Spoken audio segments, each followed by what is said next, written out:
Mr Speaker. I understand the next call is a split call. Denise Yes, Roach, 5 minutes. Thank you, Mr Speaker.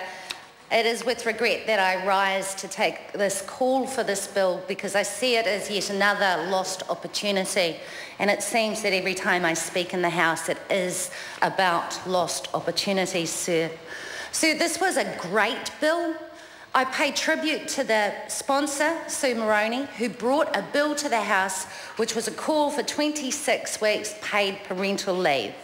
I pay tribute to her skillful shepherding of this legislation through the meandering corridors of Parliament and the process of the frequently Byzantine mechanisms that you have to go through to get a piece of legislation back into the House. And I refer particularly to sending it to the Government Administration Committee instead of any other committee, which I thought was a very good tactic, and then to compromise, to go through an incredible compromise with the government and to attempt to reduce the scope of the bill so that 26 weeks applied specifically to multiple births, to families who've had multiple births or had births with, where their children had suffered health or disability issues. Sir, I think that was very skillful. And so today, as we come back to the third reading, where, as the previous speaker outlined, we have a gutted bill, and I think guts is the word of the day, and I would suggest that this bill has certainly been gutted.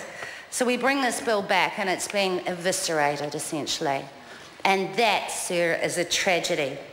We know for a fact through various research that's been canvassed, we've used the entire resources of Parliament through the Select Committee process to look at the benefits of paid parental leave. And we know that investment in paid parental leave to 26 weeks or beyond can stimulate the economy even during a recession, and that's according to Australian research. We know that we're not keeping up with other countries. We're 24th out of 25 OECD countries for our leave provisions on paid parental leave. And if we want to attract skilled workers in a global labour market, then we need to ensure that we have policies and leave provisions that will attract those skilled workers to contribute to our economy here in New Zealand. The benefits of first-time parents accessing paid parental leave and to their families, to their children in those first few months are well canvassed, sir. We know that the bonding with families means that there's fewer cases of neglect and abuse of children.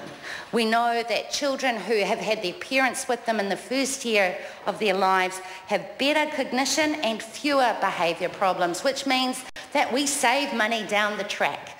Investment in paid parental leave, sir, is certainly an investment in the future, which is, quite a change from the short-term thinking we see in this House. We know, sir, that paid parental leave is good for all of us, and yet this government has allowed the bill, the brave bill that Sue Moroney brought to this House, to be completely and utterly gutted.